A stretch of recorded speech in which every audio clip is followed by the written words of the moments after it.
Janab, with me here in the studios, I've been joined by Mr. Hamza Shafiq. Assalamu alaikum. Good afternoon. वालेकुम अस्सलाम. Good afternoon. कैसी हैं आप? I am well और आज ना मैं बड़ी खुश हूँ क्योंकि आज हमारी जो फैमिली है वो सेट पे कंप्लीट हो गई है. With us in the studios, we've been joined by Pakistani former Test captain.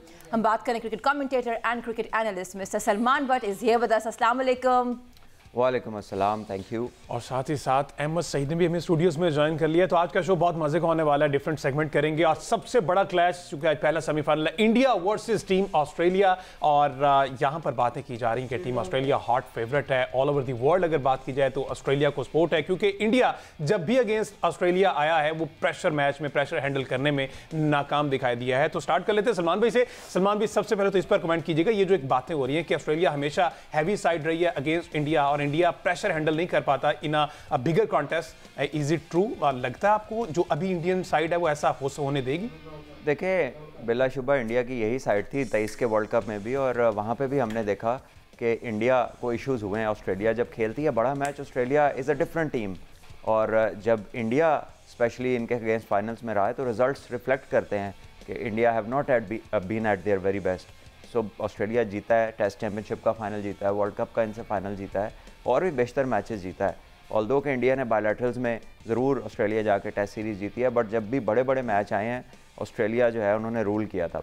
अच्छा, हम अगर बात करें सलमान दोनों की कैप्टनसी की, आप कैसे इनको कंपेयर करते हैं and what would be your take on this?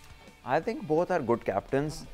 Probably you'll give slight an edge of using resources. जो पैट कमिंस ने प्लान किया था फाइनल 2023 का, बहुत ही शानदार था और ऑस्ट्रेलिया ने बहुत डिफरेंटली प्लान किया था उसको.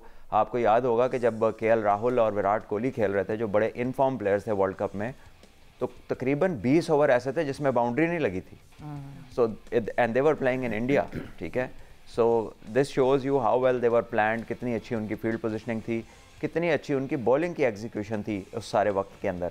और जब टेस्ट चैम्पियनशिप में भी वो गए तो वहाँ पे अर्ली ऑन ऑस्ट्रेलिया को लॉसेज हुए, लेकिन उसके बाद ट्रेविस हेड ने आकर वहाँ पर जो है बहुत बड़ी एक इनिंग खेली जिससे ऑस्ट्रेलिया टेस्ट चैम्पियन भी बना. और उससे पहले उसके बाद फिर 23 के वर्ल्ड कप में भी हमने देखा कि ट्रेविस हेड ही थे वो जिन्होंने इंडिया को जो है ना ये इस शिकस्त से 2-4 किया अपनी बारी के ज़रिए. तो India they talk about strategies and a lot more things, but then there are a few players जो उनको जितना मर्जी डायसेक्ट कर लें वो फिर भी आते हैं और वो फिर आके उसी तरह की परफॉर्मेंस दे देते हैं. So this has not been one player, there have been many different players जिन्होंने ऑब्वियसली इंडिया उनके खिलाफ प्लान करता होगा, but they still kept on performing and I happen to be one of them. जैसे कि सलमान भी कहा करते हैं और भी लोग थे. स्टैट्स आर हिस्ट्री, जो कि हो गया वो हो गया. ऑन डे जो टीम अच्छा खेलेगी वो जीतेगी. वैसे स्टैट्स अहमद सईद साहब मेरे ख्याल 151 ओवरऑल ओडीआईज हैं. चैंपियंस ट्रॉफी में अगर स्पेसिफिकली बात की जाए तो मेरे ख्याल इंडिया का पलड़ा भारी है. 151 जो हेड टू हेड मैच उनके हुए हैं उसमें 84 मैचेस जो हैं वो ऑस्ट्रेलिया ने विन किए हैं, 57 मैचेस इंडिया ने विन किए हैं. इसमें खास बात यह है कि इंडिया के 57 मैचेस में से 34 मैचेस हुए हैं जो इंडिया अपने होम में जीता है. ऑस्ट्रेलिया के अंदर इंडिया ने सिर्फ 14 मैचेस जीते हैं, जबकि 22 मैचेस जो न्यूट्रल वेन्यूज़ पर हुए हैं उनमें भी 12 मैचेस में ऑस्ट्रेलिया की टीम कामयाब रही है. अगर हम आईसीसी टूर्नामेंट्स की बात करें तो आईसीसी टूर्नामेंट्स में 14 मरतबा इनके मैच हुए. ऑस्ट्रेलिया ने 9 मैच जीते, इंडिया ने 5 मैच जीते. इन 5 मैचेस में से भी 3 मैचेस हुए हैं जो इंडिया ने ग्रुप स्टेजेस के अंदर जीते हैं, जबकि नॉकआउट में सिर्फ 2 मरतबा इंडिया की टीम जीती है. अगर चैंपियंस ट्रॉफी की बात करें तो इंडिया को 2-1 से जाहिर है कि उसमें एडवांटेज तो है, लेकिन उसमें जाहिर है कि 2011 से लेकर अब तक अगर हम एनालिसिस करें तो 4 मरतबा ऐसा हुआ है कि ये आईसीसी इवेंट्स में एक दूसरे के आमने सामने आई हैं, लेकिन उनमें भी सेमीफाइनल और फाइनल में जब भी मैच हुआ ऑस्ट्रेलिया की टीम ही कामयाब हुई, जिस तरह से भट्ट साहब ने कहा. और 2 मैचेस ऐसे हैं जो ग्रुप स्टेजेस के थे जो इंडिया ने विन किए 2019 में और 2023 में. तो बड़े मैचेस में ऑस्ट्रेलिया का पलड़ा यहाँ पर भारी है. लेकिन हैविंग सेड ऑल दिस जो अहमद ने बताया, अगर आप आज की कंडीशन देखें it's tailor made for India. यहाँ पर 4 स्पिनर्स के साथ भी वो मैच खेले हैं अगेंस्ट न्यूजीलैंड. तो ये इतना ज़्यादा ये स्पिन सेंट्रिक किस्म का पिच है कि यहाँ पे 4 स्पिनर्स के साथ, जो कि अनयूजुअल है. आप टेस्ट मैच में भी 4 स्पिनर्स के साथ नहीं जाते. ठीक है, वो चाहे अब उन्हें ऑलराउंडर कहें जो मर्जी के, एंड ऑफ द डे है तो वो स्पिनर ही, वो फास्ट बॉलिंग ऑलराउंडर्स तो नहीं है. सो कितना ज़्यादा स्पिन डोमिनेट कर रही होगी कि इंडिया 4 स्पिनर्स के साथ गया, एंड 6 डेज़ के रेस्ट के बाद भी उस पिच में कोई किसी किस्म की तेज़ी नहीं आई, कोई वो हिट थ्रू द लाइन वाला नहीं बना जो कि दुबई स्टेडियम में बन जाता है. सो दिस टेल्स यू कि it is dry, it is favouring the spinners, and India वो वाहिद टीम है जो एक ही स्टेशन पे एक ही तरह की कंडीशंस पे खेली, and probably as the best team to cater that condition. So I think ये इंडिया का बेस्ट चांस है अभी तक के जितने भी मैचेस आज तक के हुए हैं. अच्छा, अभी मोस्ट स्टेबल टीम दोनों टीम्स में ऑन पेपर आपको कौन सी लग रही है? ऑल्दो ऑस्ट्रेलिया ने बहुत अच्छी क्रिकेट खेली है, अपार्ट फ्रॉम दिस के उनके 4-5 फास्ट बॉलर नहीं है, प्रॉपर टीम नहीं है, लेकिन उसके बावजूद बड़ी स्टेबल नजर आई थ्रू आउट द टूर्नामेंट। नाम आपके जो मर्जी हो, स्टेबल वही होता है जो यहाँ पे स्टेबल हो। अच्छा, इसमें कौन ज्यादा स्टेबल है? स्टीवन स्मिथ और रोहित शर्मा? इसमें तो कोई शक ही नहीं है कि ऑस्ट्रेलियंस सबसे ज्यादा स्टेबल हैं, but India have their best team. ठीक है, उनके पास कोहली है, उनके पास रोहित शर्मा है, सारे प्लेयर्स उनके फॉर्म में हैं। जो है ऑब्वियसली इंडिया का अगर कह लीजिए कि एक बुमराह नहीं मेन प्लेयर्स में से खेल रहा, तो ऑस्ट्रेलिया के 3 पेसर्स नहीं है। ठीक है, तो एंड उनका जो असल में कैप्टन है वो भी नहीं है। So I think Australia is at a bigger loss.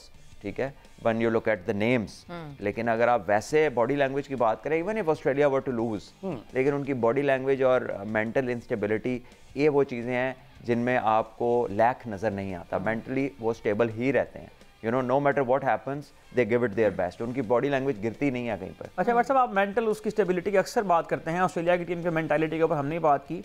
India जो है वो रिसेंट पास के अंदर हम देखें तो इंटरनेशनल सर्किट के अंदर एक ऐसी टीम नज़र आती है जिसने सबसे ज़्यादा तैयारी की है उनके अगेंस्ट तमाम सर्किट्स के अंदर।